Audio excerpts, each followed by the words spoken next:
नमस्कार दोस्तों, आपका स्वागत है आपके अपने चैनल जिया स्टोरी टेलर में। तो कैसे हो दोस्तों? आज मैं आपको सुनाने जा रही हूँ एक सच्ची घटना पर आधारित भूत की कहानी। मैं बात करने जा रही हूँ डेरा कब्रिस्तान की।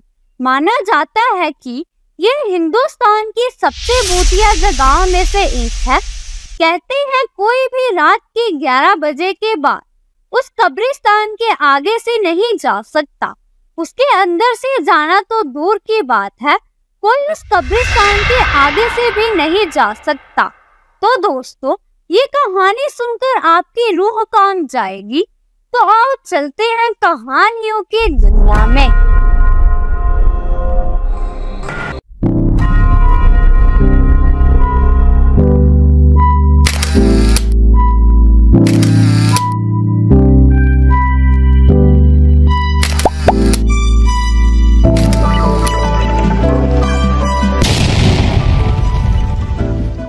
इस कब्रिस्तान की दीवारें लगभग 1 किलोमीटर तक फैली हुई हैं और कोई भी रात के 11 बजे के बाद वहां से जाता है तो वो जिंदा नहीं बचता।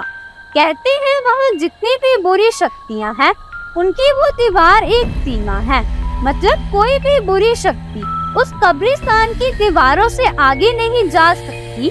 अगर कोई भी रात के 11 बजे के बाद वहां से जाता है तो उस बुरी शक्ति उसे बस उस कब्रिस्तान की सीमा तक ही मार सकती है, ना तो उसे पहले ना तो उसके बाद। आज की जो ये कहानी है वो डेरा कब्रिस्तान के पास के ही गांव में रहने वाले मुकेश जी के साथ घटित घटना है। अब ये कहानी मैं उनके शब्दों में जारी रखूंगी। मेरा नाम मुकेश है, मैं टांगा चलाने वाला हूँ। टांगा एक प्रकार की गाड़ी है जिसमें एक घोड़ा जोड़ा जाता है।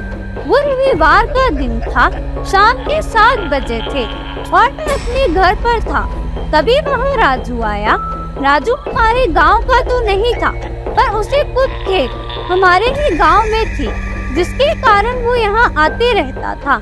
राजू ने मेरे पास आकर कहा कि उसकी घास उसके खेत में कटी रखी है और उसकी घास को उसके घर तक छोड़ना था।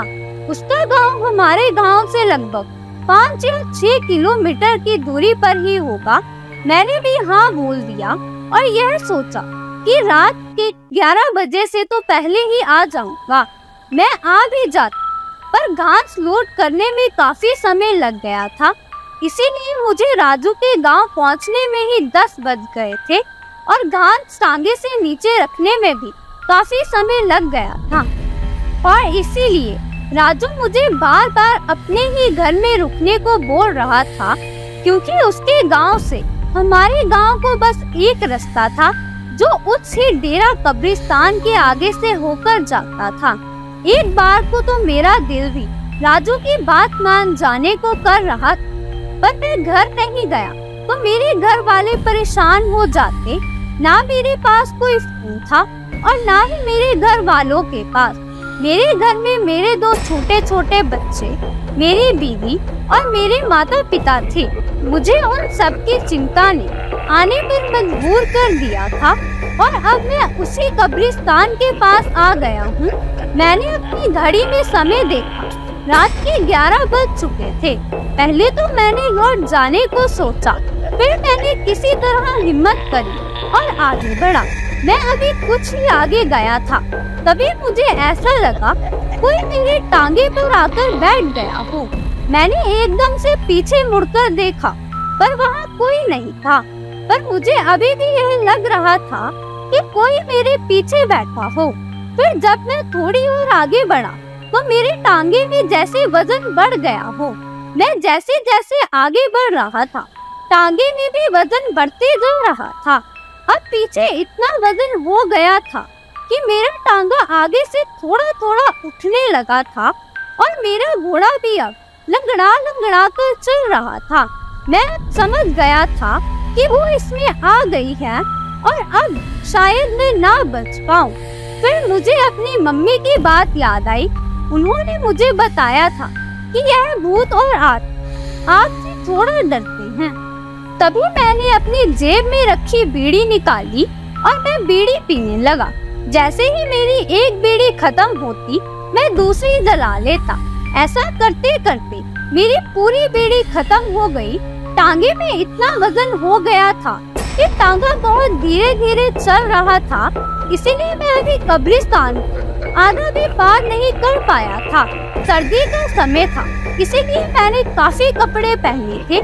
जैसे ही मेरी बीड़ी खत्म हुई तो मैंने जो कंबल ओढ़ा हुआ था उसे उतार कर मैंने उसमें आग लगा दी और कंबल की आग खत्म होने ही वाली थी तभी मैंने अपना स्वेटर निकाल कर जला दिया। और स्वेटर की आग खत्म होते उससे पहले मैंने अपनी कमीज निकाल कर जला दी। जान बचाने के लिए कुछ तो करना ही था, इसीलिए मैं अपने शरीर में पहने सभी कपड़ों को जला रहा था। ऊपर के सभी कपड़े खत्म होने पर मैंने अपने पजामे को उतार कर उसमें भी आग लगा दी। अब बस मेरा एक कच्छा ही बचा था। इससे पहले मेरे पजामे की आग खत्म होती उससे पहले ही अब कब्रिस्तान की दीवारें खत्म होने वाली थी। जैसे ही मैंने कब्रिस्तान पार किया तो देखा एक बड़ी ही भयानक सी औरत मेरे टांगे से नीचे उतरी और उसने कहा, आज तो वो बच गया पर अगली बार आया नहीं बचेगा। इतना बोलकर वो वहीं खड़ी रही और मैं अपने घर की ओर चला आया। उस दिन से मैं कभी उस रास्ते से रात में नहीं जाता। तो दोस्तों, ये कहानी एक सच्ची घटना पर आधारित है। आशा करती हूँ कि आपको ये वीडियो पसंद आएगी। वीडियो अच्छी लगे तो लाइक करना, चैनल को सब्सक्राइब करना और अपने दोस्तों और रिश्तेदारों के साथ शेयर करना। तो मिलते हैं अगली वीडियो में, तब तक के लिए नमस्कार, आदाब, सत श्री अकाल, गुड बाय, जय जवान जय किसान।